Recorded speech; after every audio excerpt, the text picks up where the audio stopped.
Bonjour. Nous allons voir dans ce tutoriel 3 manières de pouvoir optimiser son image comme nous le souhaitons afin d'améliorer la rapidité de son site internet pour une optimisation en termes de poids et de taille. Dans un premier temps, je vous invite à télécharger le logiciel Paint.net qui n'a strictement rien à voir avec Paint installé sur l'ordinateur par défaut. Une fois que vous avez lancé le logiciel, vous faites glisser une photo dans le cadre comme ceci. Vous pouvez cliquer sur la première méthode, Image, redimensionner, 1920 par exemple, on va mettre une largeur Full HD, et comme vous pouvez le constater, la hauteur est auto-redimensionnée, afin d'adapter l'image pour pas qu'elle soit déformée. Si vous souhaitez qu'elle soit déformée, vous décochez la case, conservez les proportions. Donc le problème que nous avons actuellement, c'est que nous sommes avec une hauteur de 1318. Si nous souhaitons réduire cette hauteur, il y a que la seule manière est de couper la photo. Nous choisissons si nous voulons centrer la photo pour couper entre le haut et le bas, comme ceci. Nous écrivons notre hauteur et nous cliquons sur OK. Comme vous pouvez le constater, l'image a été coupée sur les bords en haut et en bas. La deuxième méthode est beaucoup plus simple pour ne pas totalement perdre son image. On clique sur le petit bouton Nouveau. On définit les largeurs qu'on souhaite, la hauteur qu'on souhaite. Attention à ce que la case soit bien décochée ici pour ne pas être embêté. Nous cliquons sur OK. Nous retournons rechercher notre image que nous allons faire glisser sur le logiciel. Ouvrir. Nous allons sélectionner l'ensemble de l'image. CTRL sur le clavier et on appuie sur A.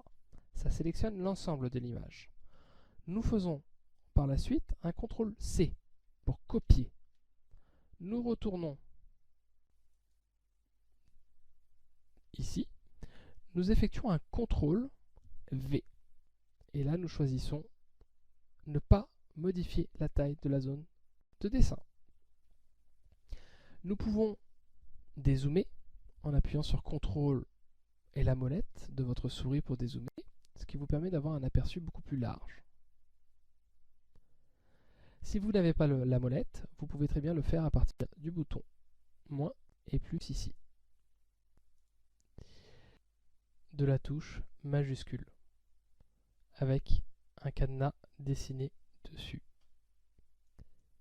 Nous restons appuyés sur Shift pour permettre de réduire l'image aux dimensions du cadre.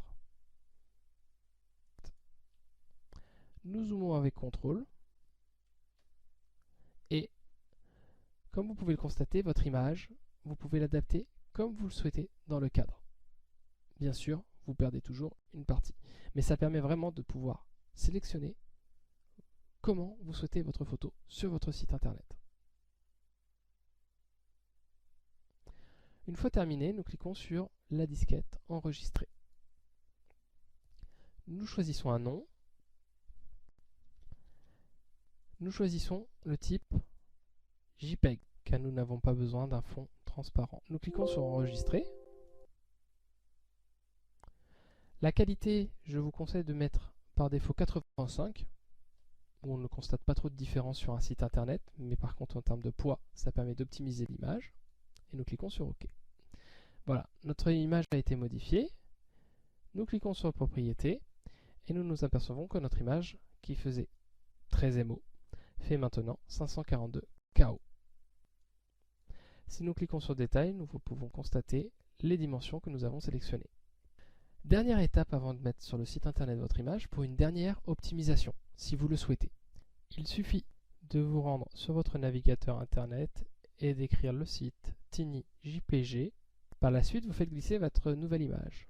Une fois votre nouvelle image insérée, le logiciel va la compresser, ce qui va lui permettre d'être encore plus légère.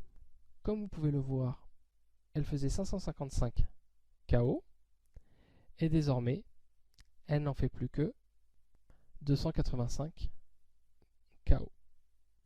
Nous supprimons l'ancienne image sur notre bureau, si vous le souhaitez, et nous cliquons sur Download pour sauvegarder votre image. Et voilà, votre image peut être uploadée sur votre site internet et à un poids vraiment très faible, permettant l'accélération du chargement de vos pages et surtout un meilleur référencement. Merci, à bientôt.